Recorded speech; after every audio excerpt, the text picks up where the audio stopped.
শব্দশিল্পী, কবি, লেখক ও সাহিত্যপ্রেমীদের অংশগ্রহণে চাঁদপুরে প্রথমবারের মতো বৃহৎ আকারে ঈদ পুনর্মিলনী অনুষ্ঠিত হয়েছে। সাহিত্য মঞ্চের আয়োজনে 12 এপ্রিল শনিবার বিকেলে চাঁদপুর রিসোর্ট অ্যান্ড পার্টি সেন্টারে এই বর্ণাঢ্য আয়োজন অনুষ্ঠিত হয়।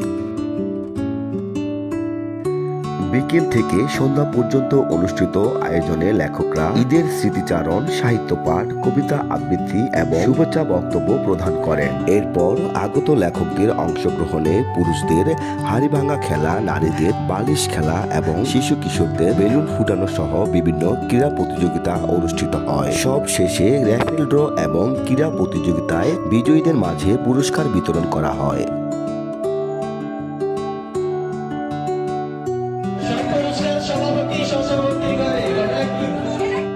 চাঁদপুর সাহিত্য মঞ্চের নবনির্বাচিত সভাপতি আশিক বিন রহিমের সভাপতিত্বে এবং সাধারণ সম্পাদক সাদ আল আমিনের পরিচালনায় অনুষ্ঠানে সাহিত্য পাঠ, স্মৃতিচারণ, কবিতা আবৃত্তি, গান এবং শুভেচ্ছা বক্তব্য রাখেন চাঁদপুর প্রেস ক্লাবের সাধারণ সম্পাদক, কবি, গল্পকার ও গবেষক কাদের পলাশ, কবি ও সংগঠক দন্তন্য ইসলাম, কবি ও গল্পকার নুরুন্নাহার মুন্নি, কবি, লেখক ও গবেষক মুহাম্মদ ফরিদ হাসান, লেখক মুখলেসুর রহমান ভুইয়া, চাঁদপুর সাহিত্য মঞ্চের সাবেক সভাপতি, কবি ও অনুবাদক মাইনুল ইসলাম মানি, সিনিয়র সহসভাপতি, সাংবাদিক ও লেখক মনিরুজ্জামান বাবলু, অনুষ্ঠান উপকমিটির আহ্বায়ক মোহাম্মদ হানিফ, সদস্য সচিব আরিফুল ইসলাম শান্ত প্রমুখ।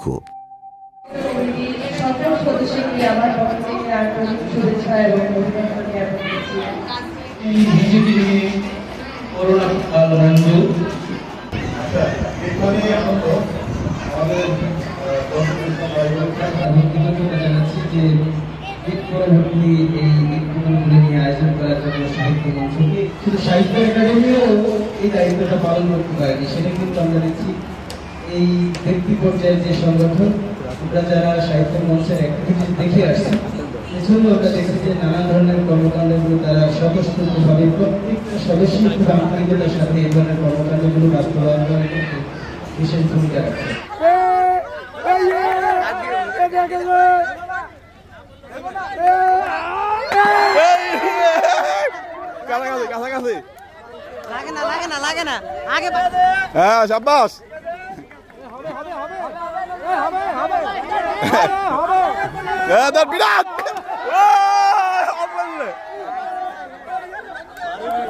দেখতে হবে।